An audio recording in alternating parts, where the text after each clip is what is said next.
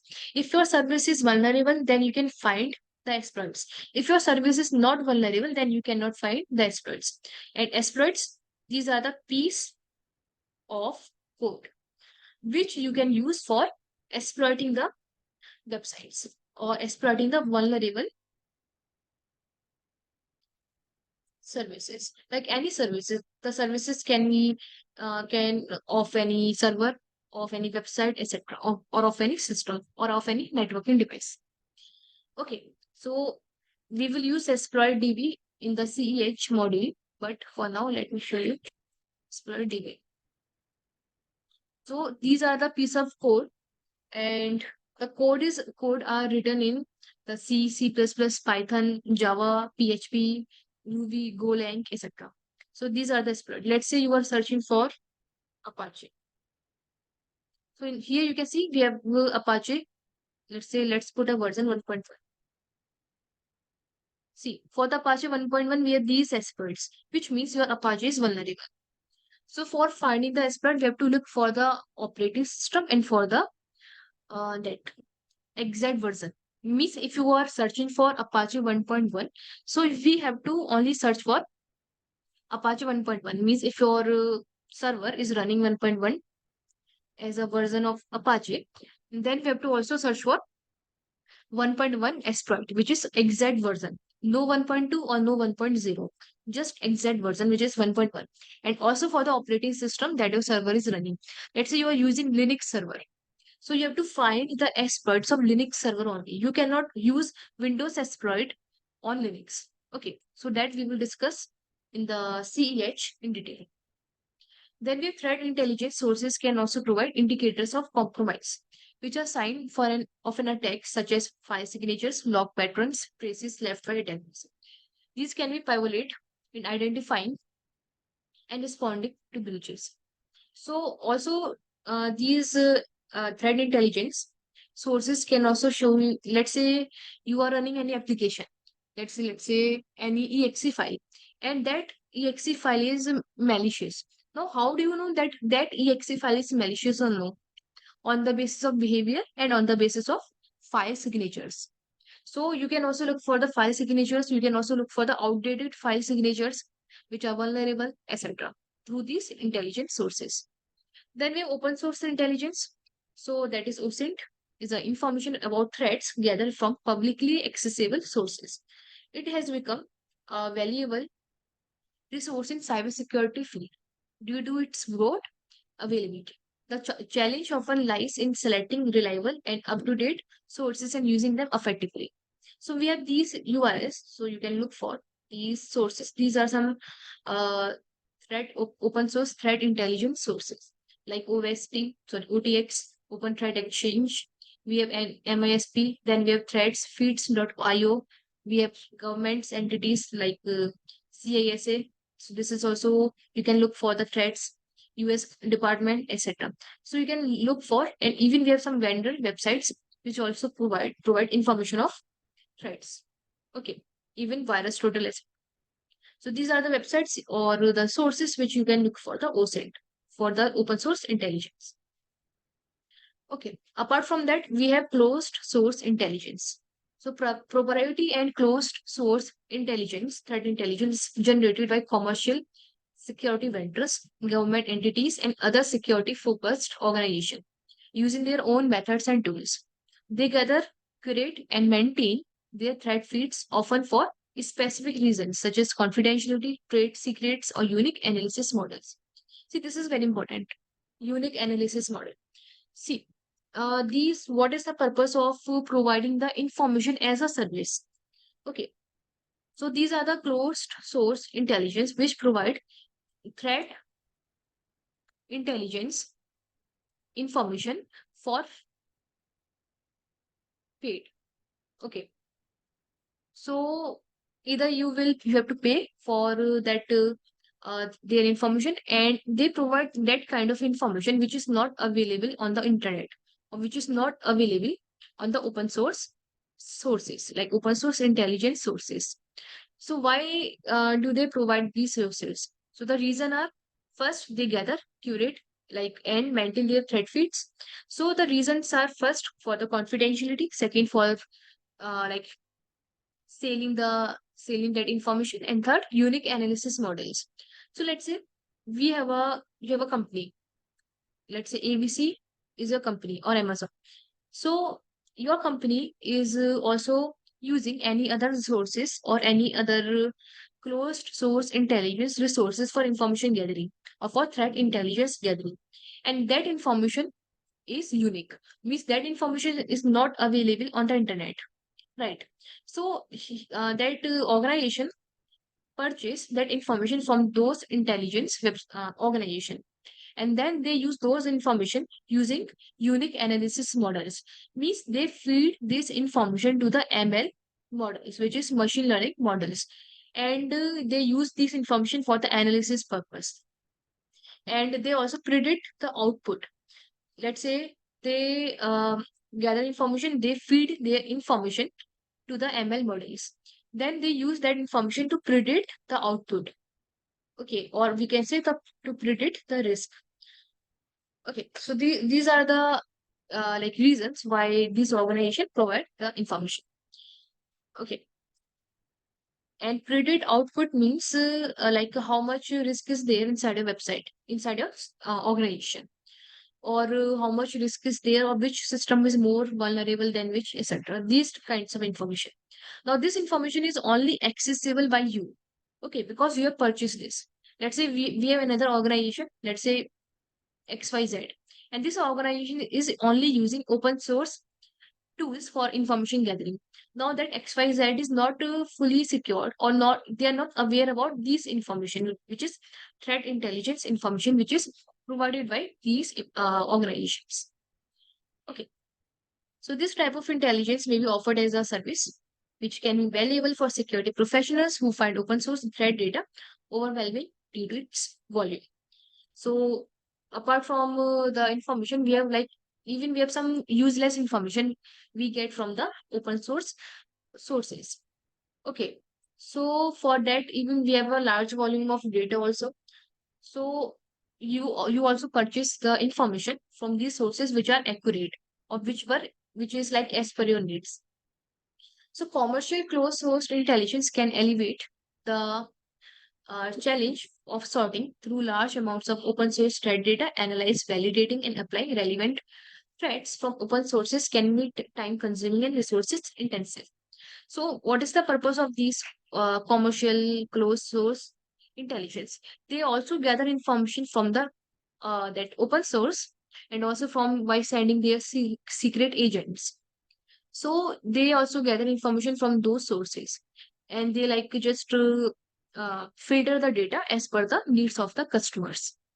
So closed source of intelligence provides offer refined data that can be carefully validated, saving organizations the effort of doing it themselves.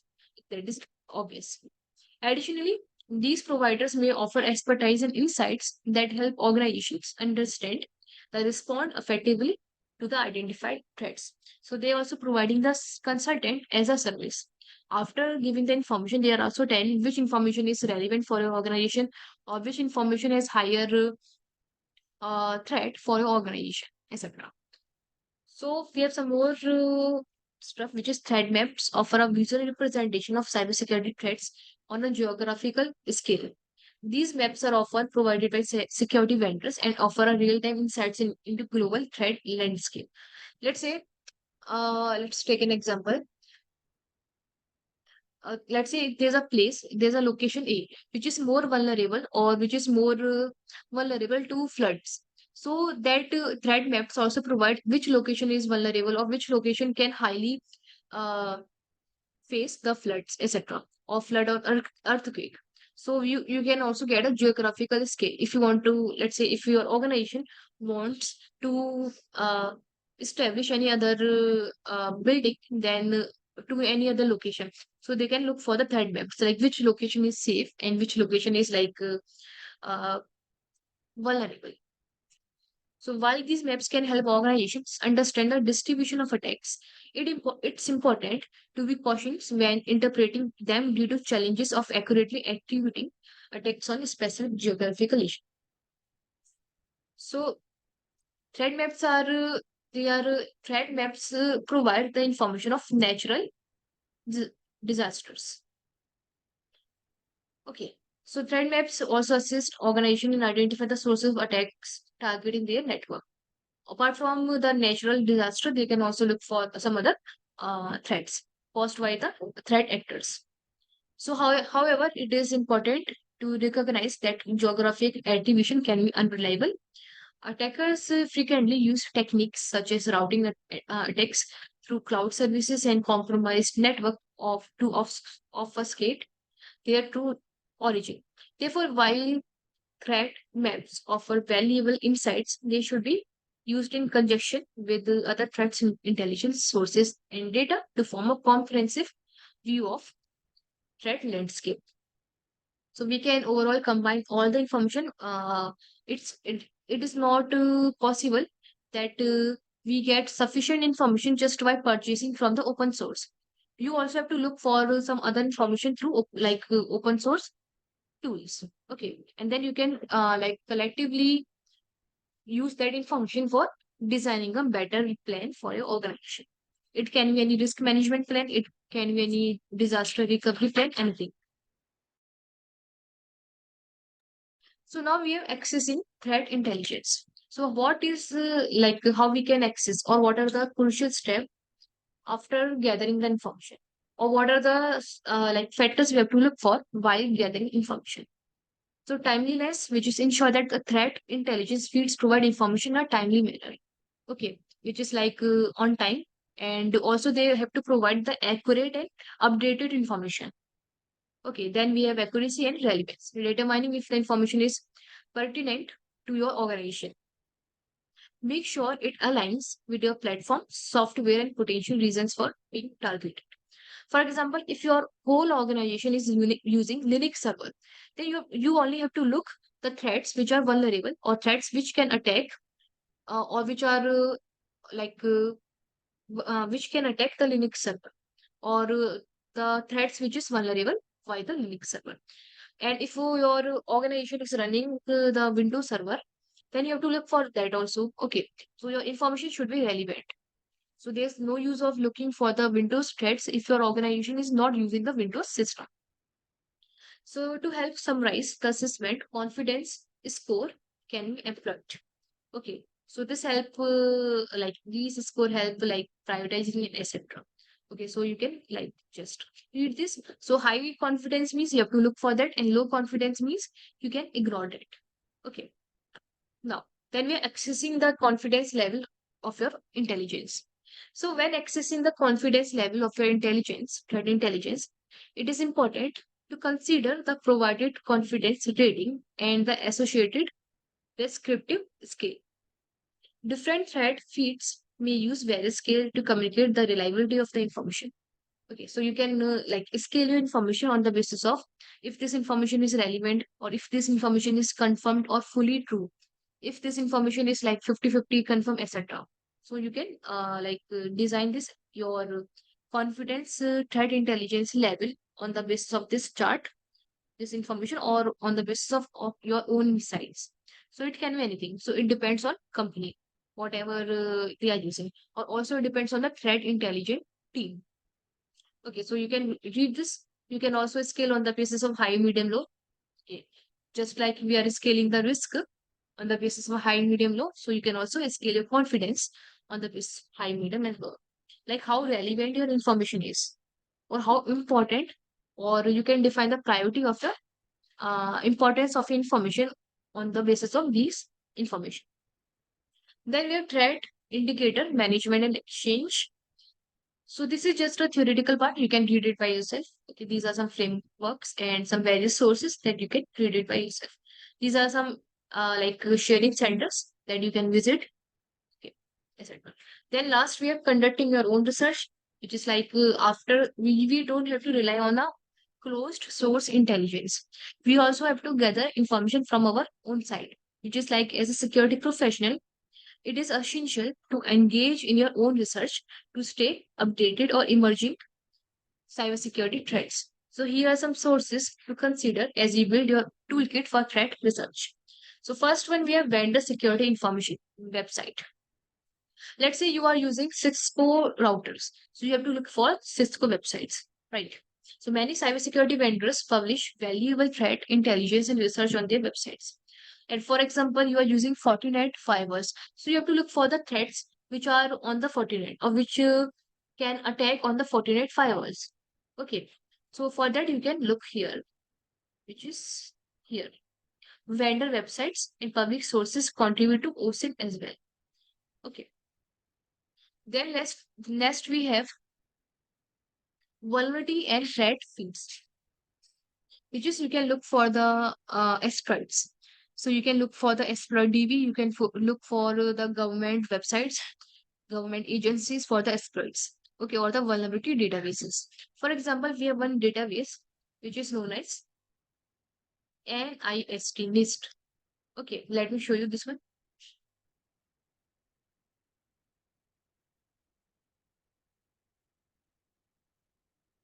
List exploits database. Okay, so you can look for here your exploits, you can search here, you can look for the vulnerabilities databases here. Okay, so these are on the basis of, these are the severity and these are CVE number. CVE number is like common vulnerability exposure. Means the time when your exploit is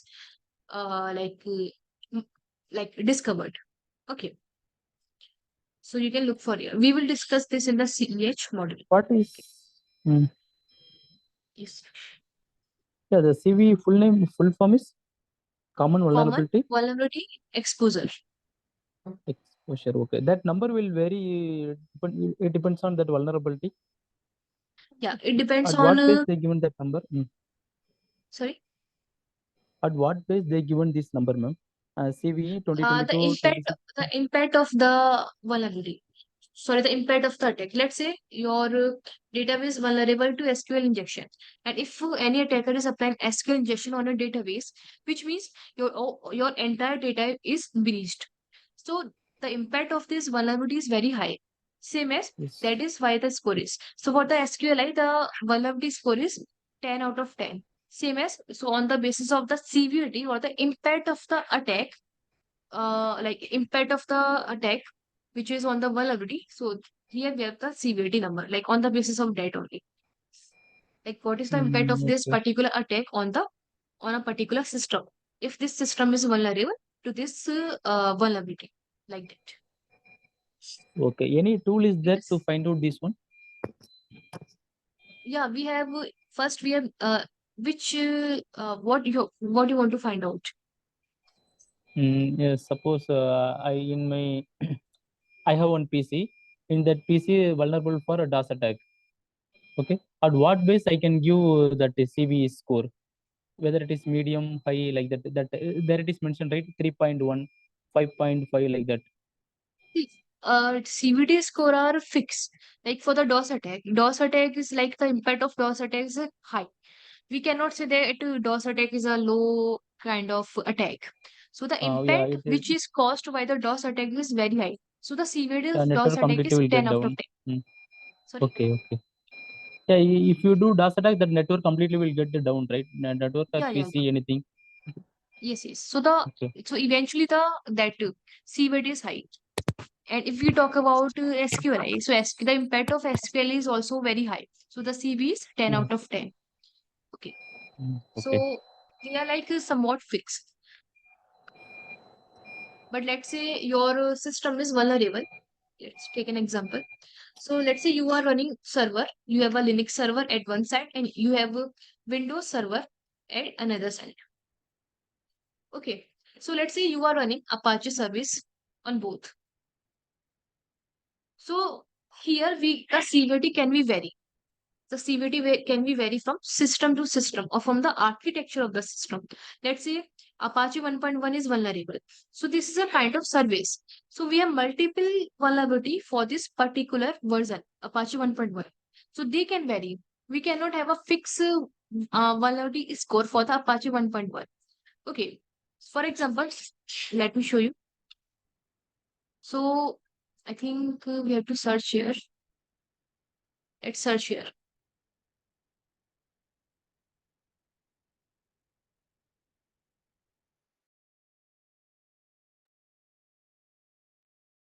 So let's search for the Apache. So we have multiple vulnerabilities of Apache, which also can vary from version to version. But also, if the same version is vulnerable to different operating systems, so the score can vary. Okay. So the attacks like SQL injection, the DOS attack, the XSS attack, these kinds of attacks are fixed. Okay, so these are like the kind of popular attacks. We can say that these are like web vulnerability attacks. And second thing is Apache, Apache 1.1, Apache 1.2, FTP. These are the services attack. So the number or the vulnerability score for the services may vary, but for the web attacks, the services may cannot vary. It depends. Okay, basically in most cases it cannot vary because the score for the SQLI, the score for the DOS, the score for the accesses, they all are same. Okay, like if your website is vulnerable towards SQLI, and also my website is vulnerable to SQLI, so the score for our website for that SQLI vulnerability are same because that is also the SQLI is like a high level attack. But let's say your Linux server is vulnerable to Apache 1.1. That service is vulnerable. And my Windows server Apache 1.1 is also vulnerable. So the score can vary in that case because we have a different architecture. We have a different OS in that case.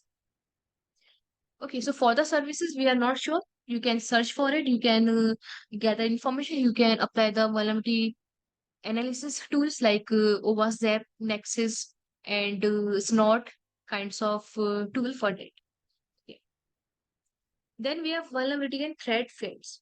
So that is over. Fields. So academic journals and technical publications. So academic research paper and technical documents like internet request for comments can offer in-depth insights for into internal internet protocols and vulnerabilities. So you can also look for the protocols vulnerabilities. Like we have different protocols version for the protocols. So you can also look for the like the vulnerabilities of the protocols. Then we have professional conferences and industry group meetings, which is like attending security conferences and local industry meetings, allow you to learn from experts and exchange information with peers. You can also go there and you can also attend events. You can also attend different kind of conferences for information there. And social media accounts for security professionals. Prominent security professionals often share valuable insights in LinkedIn and Twitter. So these are the very popular sites, and these are the very popular or meaningful platform where you can get the very insightful data, like very exact. So you can also like look for the information, look for the latest news. You can subscribe to various vendors so they can share information about latest vulnerabilities, latest exploits, latest threats, etc. As you delve into these sources, pay special attention to adversity techniques and procedures. TTPs. TTPs we will discuss in the CEH in detail. Okay. So in short, tactics are the procedure the attacker is following. Let's say if the attacker wants to hack your system or wants to hack your website. So the attacker first gather information, which is information gathering. Then he applies scanning, then gaining access like this. So this is like a methodology the attacker follows. Technique is what kind of technique the attacker is following. Let's say the attacker apply the SQL injection. The attacker apply the DOS attack. So these are the techniques and what kind of tools they are used. And procedures are like actual attack or actual step by step following. Let's say if the attacker wants to apply SQL injection, so first he start information gathering.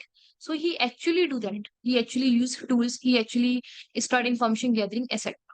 So these are procedure, which is like actual information gathering. Okay. So here we have one more example of this one, academic journals and technical publications. Yeah, for the protocols. So let's say you are developing, or your organization is developing any software or any application. So, and if you, let's say you are using HTTP. So now you get information from the journals or from the publications that HTTP is vulnerable now.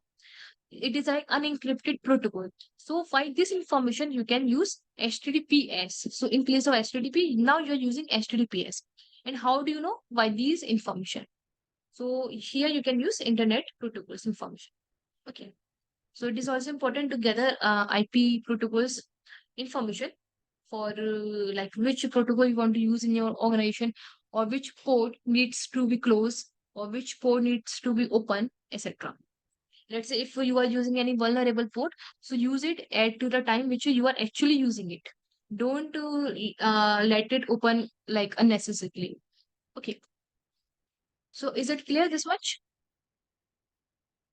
Yeah, clear, ma'am. But I have one doubt. See, normally in CH, everyone is teaching that how to hack Linux PC only. Can we hack Windows PC also? Which means that Windows Active Directory. Yeah, we can easily hack AD also. It depends. Basically, AD uses the Kerberos and NTLM hashes, like Kerberos basically. Yeah. So it's hard to gather information, like fetch the hashes. But yeah, we can hack AD. It's depend if the system is vulnerable, then we can. If the domain controller is vulnerable, then we can hack. If it is not, then we cannot hack. It's okay. But yeah, that Okay. AD is not in your syllabus, not in the neither in this COMSHI, not in nor in that CEH. If Okay, you want to okay. study AD, then I will Mm. tell you a resource. It is a very wonderful resource. Okay. Source, That which is source, Try ma'am? Hack Me. Mm. Sorry? Try hack me. Yeah, okay. Mm. Yeah. In the Try Hack Me, you can log it. Okay. And here in the Learn, you can look for that. You can search here AD, which is Active Directory. So we have basics also, or do one thing, just to click on Learn here, and we have various path here. So here you can go for yeah, offensive pen testing. So in the offensive pen testing, you can go for,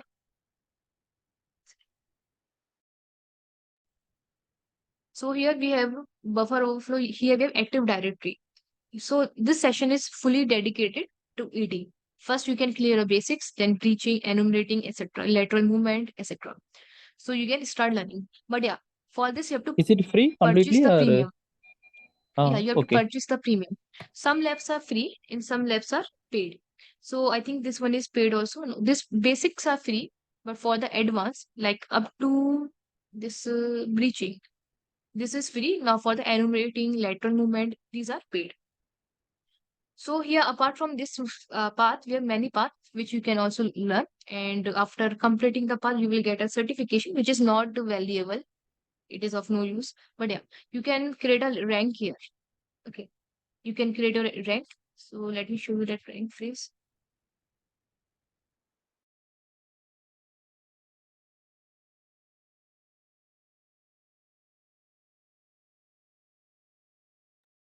So here these are number of users in this try me. So you can create your rank according by solving the layers, by solving the machines, etc. Okay, so you can purchase premium, which is like I think um yeah, monthly, yeah, $14, which is like 700 something or 800 something in INR. And this premium is worth it. But don't buy or don't purchase the premium right now, because you will it is very easy left here like very easy left, and these are very systematic as well. But first to complete your CompTIA and then CEH, then you can purchase the lab. So because these are like worth it. Yeah, okay, ma'am. Clear. Okay. After comes only I will try. So I will share the session and this notes and the questions. So have you completed the past questions, like previous questions? Yeah, yes, ma'am. 2, 3, I completed, ma'am. I will share to you. tomorrow. Yeah, you can please share the answers. Okay, so that I can Yeah, we one by can one I will discuss share. about. Yeah, okay. Okay. That can you upload yesterday's session also? Yeah, I will upload it and I will upload this class. Yeah, through email I send that Yeah, MCQ email and ID. Yeah, answers. yes. And Okay. tomorrow we will start with the cryptography. Okay. Oh yeah, okay. I mean, in cryptography, how we can generate certificate, public certificate, private certificate? What is the difference? Like that we will learn, or this Can you only repeat? no in cryptography? What is public certificate, private certificate? What is the difference? How we are if we are transferring one data from one PC to another PC, which certificate we need to use? Like that you will tell, or how, We ma'am? will Cryptography means. understand that cryptography, like which algorithm we will use, or what are the kind of ciphers, what are the public keys. We will like discuss in detail each and every part of the cryptography. And it is like the important chapter in the Commercial Security Plus and even the Cyber Yeah, Security yeah. I also want that to we will learn that, discuss. ma'am. Yes, that's. Okay, so we will start from tomorrow. Yeah. Okay. Okay. Okay, so can we wrap up? Yeah. Yes, ma'am. Okay. Thank you.